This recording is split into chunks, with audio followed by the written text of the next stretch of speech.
Hello everyone, स्वागत है आप सभी लोगों का कल्याण इंस्टीट्यूट यूट्यूब चैनल पे।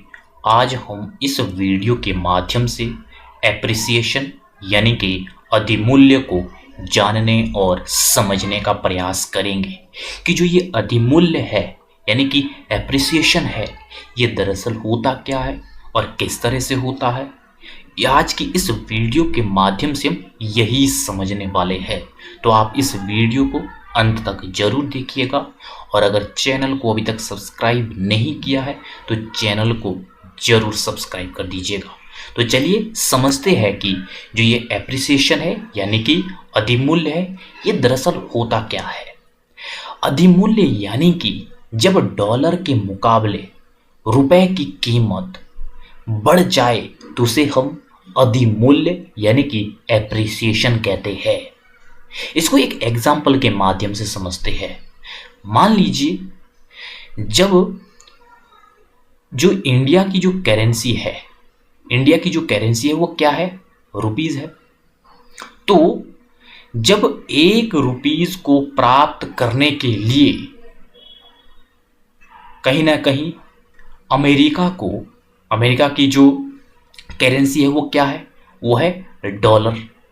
जब 1 रुपीज को प्राप्त करने के लिए अमेरिका को $2 या $3, $4, $5 इतने डॉलर देने हो तो उसे क्या कहेंगे, हम एप्रिसिएशन कहेंगे, अधिमूल्य कहेंगे। यानी कि इससे साफ साफ ये प्रदर्शित हो रहा है जो हमारे देश की जो करेंसी है, इंडिया की जो करेंसी है, रुपए की, वो कीमत बढ़ गई है।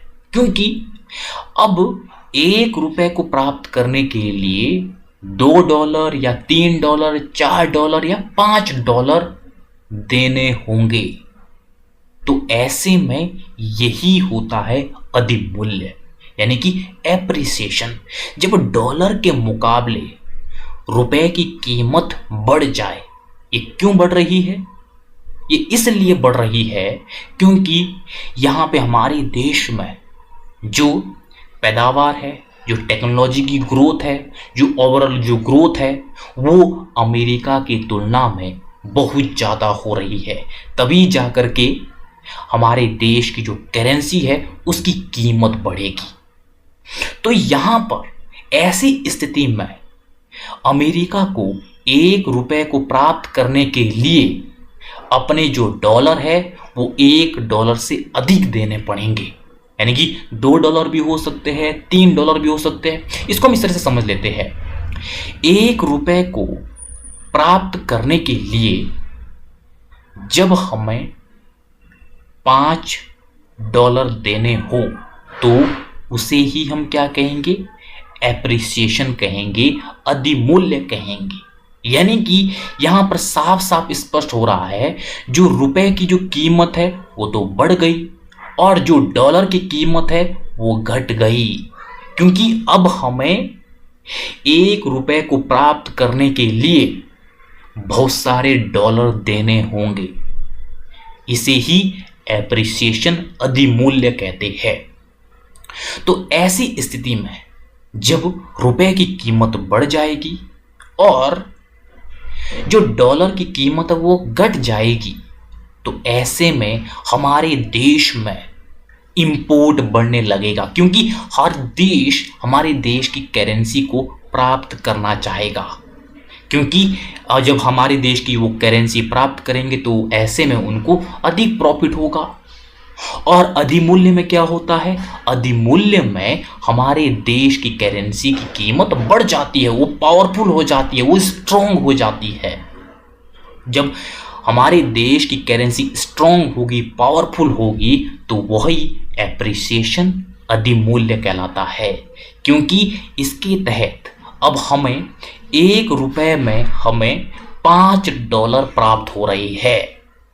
तो इससे साफ साफ स्पष्ट होता है हमारे देश की जो मुद्रा है, हमारे देश की जो करेंसी है वो पावरफुल हुई है। क्योंकि अब हमें 1 रुपए के बदले में $5 मिल रहे हैं। और हर एक देश अब हमारे देश की मुद्रा को प्राप्त करना चाहेगा क्योंकि वो पावरफुल हुई है। तो ऐसे में हर कोई हमारे देश में वस्तु और सेवाओं को बेचना चाहेगा, यानी कि इंपोर्ट बढ़ने लगेगा। तो इस तरह से ये होता है एप्रिसिएशन यानी कि अधिमूल्य। तो आज की इस वीडियो के अंतर्गत हमने एप्रिसिएशन यानी कि अधिमूल्य को जानने और समझने का प्रयास किया है। छोटी सी वीडियो है लेकिन हमने आसान शब्दों में समझने का प्रयास किया है। तो मुझे उम्मीद है कि आपके लिए जो ये आज की वीडियो है ये वीडियो काफ़ी उपयोगी रही होगी। और अगर चैनल को अभी तक सब्सक्राइब नहीं किया है तो चैनल को जरूर सब्सक्राइब कर दीजिएगा और मुझे दीजिएगा इजाज़त। और आप सभी लोगों का बहुत बहुत शुक्रिया।